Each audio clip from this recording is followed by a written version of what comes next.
N'hésitez pas à liker la vidéo si elle vous plaît et si vous êtes nouveau sur la chaîne, n'oubliez pas de vous abonner et d'activer la notification pour ne rater aucune de nos prochaines vidéos. On commence.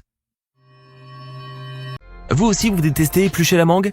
Comme on vous comprend, c'est justement pour cette raison qu'on vous donnera l'astuce imparable pour ne plus avoir à finir avec des doigts gluants et du jus jusqu'au coude.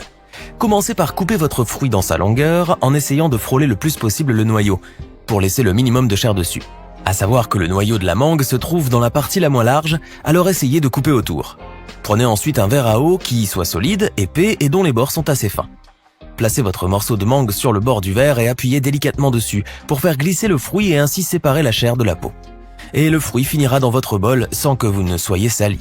Maintenant, qui c'est qui va faire une bonne salade de fruits ? Attention, avec cette astuce qu'il faut absolument montrer à votre grand-mère, qui au passage a passé toute sa vie à croire que le tiroir qui se trouvait au-dessous de son four était un emplacement pour ranger les casseroles, eh bien pas du tout. Si vous ou votre grand-mère avez la chance de posséder une cuisinière avec four, vous devez sûrement avoir ce fameux tiroir en bas. Eh bien en réalité, ce tiroir a un nom et il s'appelle le tiroir réchaud. Ce dernier sert à maintenir au chaud les plats cuits au four pendant que d'autres cuisent encore. D'ailleurs, vous remarquerez qu'après utilisation du four, vos poêles et casseroles rangées dedans sont chaudes. Restez là avant d'aller vérifier. Passons d'abord aux autres astuces. Lorsque vous allez dans un fast-food et que vous commandez une boisson, on vous la sert normalement dans un gobelet en carton, couvert d'un couvercle en plastique. Pas vrai ? Vous êtes-vous déjà demandé pourquoi couvrait-on votre boisson alors qu'elle était froide et surtout que vous alliez la consommer sur place ? Vous étiez sûrement trop concentré avec votre burger pour y penser. Eh bien, on vous dit tout. Le couvercle est en réalité un dessous de verre. Si vous regardez bien, il possède 3 petites bosses de chaque côté et des creux qui correspondent en fait à la taille du gobelet. Une fois posé, il est bloqué et maintenu. Et comme votre boisson est froide, l'eau présente à l'extérieur de votre gobelet doit forcément dégouliner. Vous comprenez mieux maintenant ? Comme chantait Mowgli dans « Il en faut peu pour être heureux », cueillir une banane, ça se fait sans astuce. Ok, non, mais l'éplucher si. On vous montre ? Plus la peine de tordre cette pauvre banane pour la peler, il existe une meilleure astuce. Il suffit simplement de la retourner, de pincer l'extrémité, vous remarquerez alors que celle-ci se fend en deux. Puis le reste est facile. Plus besoin de vous expliquer. Ironie du sort maintenant, ce sont les Japonais qui apprennent aux Américains comment manger un burger. L'un des trucs les plus agaçants quand vous allez au fast-food, autre que d'attendre trop longtemps avant que votre menu arrive, c'est de croquer dans votre burger et de voir dégouliner toute la sauce, suivie des tomates et des cornichons qui finissent soit sur votre plateau, soit si vous êtes malchanceux, sur votre t-shirt. Et bien que vous n'aurez plus de soucis à vous faire puisque nos amis japonais ont trouvé une technique pour maîtriser ce maudit sandwich. Ils recommandent de tenir le burger avec les 2 mains, de placer les pouces et les auriculaires en dessous et le reste des doigts au-dessus. Ainsi, les ingrédients seront maintenus fermement entre les doigts, car ces derniers auront exercé une pression uniforme sur le sandwich. Et vous pourrez alors croquer le burger à pleines dents. Un invité surprise ? Pas de boisson fraîche à servir ? Pas de panique, nous avons la solution. Il suffit de prendre du papier essuie-tout, de le passer sous le robinet pour qu'il absorbe l'eau et de couvrir l'ensemble de votre bouteille avant de la placer au réfrigérateur. Comme ça, votre boisson refroidira en un rien de temps. Mais pour ça, il faut que votre bouteille soit de préférence en verre. De rien. Si vous avez déjà tenté de faire un jus et que votre blender n'a pas mixé vos fruits, c'est sûrement parce que vous vous y êtes mal pris. Le secret réside dans l'ordre d'entrée des ingrédients dans le bol. Vous remarquerez que les lames du broyeur ne peuvent pas broyer s'il n'y a pas de liquide, autrement elles tourneraient dans le vide. Les liquides aident les lames à tourner en souplesse, sans qu'elles soient bloquées par les ingrédients solides ou congelés. Vous devez donc commencer par insérer votre liquide, puis vos aliments solides en allant du plus petit au plus grand. Quant aux aliments durs, comme les glaçons par exemple, il est préférable de les laisser à la fin. C'est qui le roi du gazpacho maintenant ? Vous en avez marre de vous acharner sur cette pauvre bouteille de ketchup qui a juré de ne pas vous en servir une goutte ? Eh bien c'est parce que vous le faites mal. La prochaine fois que vous vous ferez un plat de frites, pensez à tenir la bouteille de ketchup légèrement en biais, et non pas en vertical comme vous aviez l'habitude de faire. Et au lieu de la secouer énergiquement, il suffit de la tapoter sur le dessus et vous verrez. Comme par magie, elle ne fera pas la rebelle cette fois-ci. Tout est dans la douceur. Si vous en avez assez que le fil de votre ordinateur se détache une fois que vous tirez légèrement dessus, eh bien cette astuce va beaucoup vous plaire. Avant de brancher la rallonge à votre appareil, faites un nœud avec les 2 fiches. Comme ça, s'il vous arrive de vous éloigner, votre ordinateur, lui, ne lâchera pas prise. Marre de dépenser des 1000 et des 100 pour entretenir votre longue chevelure? C'est pour ça qu'aujourd'hui, on va vous donner une astuce pour les garder sains. Et en plus, souriez, c'est gratuit.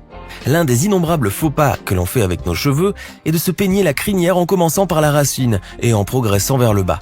Mais sachez mesdames que cela ne fait qu'aggraver la situation puisque les nœuds, au lieu de se défaire, ne font que s'accumuler en bas de votre chevelure.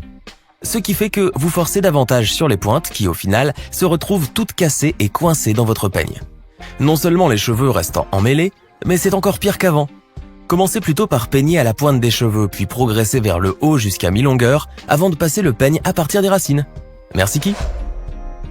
Si vous êtes un grand amoureux de café, vous saurez que le sachet de sucre que l'on vous sert dans une terrasse ne s'ouvre pas à l'extrémité. Pour éviter que le sucre ne se répande partout sur la table, le sachet doit s'ouvrir au milieu et pour ce faire, il faut le déchirer en deux vers le milieu. Ainsi, le sucre ira directement dans votre café sans que vous n'en mettiez partout. Vous faites certainement partie des gens qui versent mal leur lait ou leur jus en brique.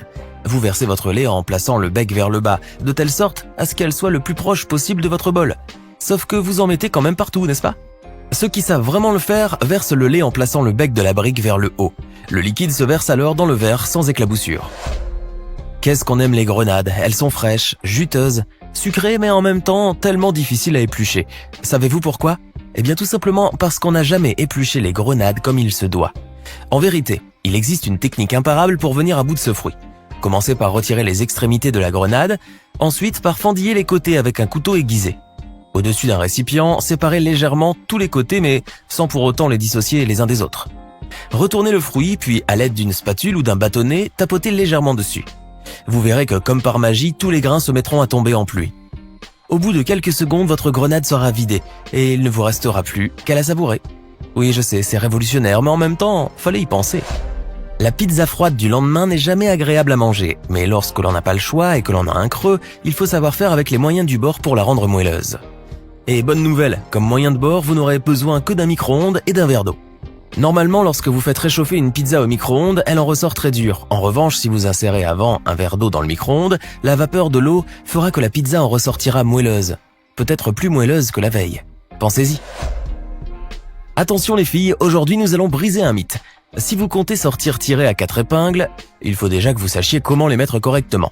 Beaucoup comptent sur les petites ondulations des pinces pour faire joli sur les cheveux, mais on est désolé de vous apprendre que le côté ondulé va en dessous des mèches, car les petites ondulations permettent de mieux tenir les cheveux. La partie lisse des pinces à cheveux est donc celle qui va au-dessus, du côté visible. On sait combien c'est dur à concevoir, d'autant plus que l'on s'est trompé depuis des années. Mais bon, aujourd'hui, le monde tourne à l'envers, alors mesdames, retournez vos pinces à cheveux. Vous vous êtes certainement déjà servi d'un économe ou d'un éplucheur à légumes. Et si vous êtes une personne normale, vous vous en servez en faisant glisser l'outil du haut vers le bas et en recommençant jusqu'à ce que le légume soit entièrement épluché. Eh bien, laissez-nous vous montrer une technique encore plus efficace et vous nous direz merci plus tard.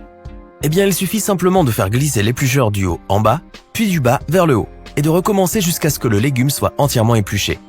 Si vous regardez bien, l'éplucheur possède en réalité 2 lames, une en haut et une en bas pour être utilisées dans les 2 sens. Voilà une astuce rapide et efficace. Si vous vous êtes toujours demandé pourquoi les chips étaient vendus dans des espèces de sacs étranges, eh bien nous avons la réponse.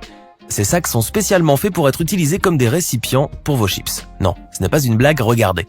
Pour en faire un récipient, vous devez ouvrir délicatement votre paquet, replier les bords à l'intérieur et faire remonter ensuite les chips en les poussant par-dessous le sac. De cette manière, l'emballage des chips tient debout et se transforme en récipient. Pratique et économique.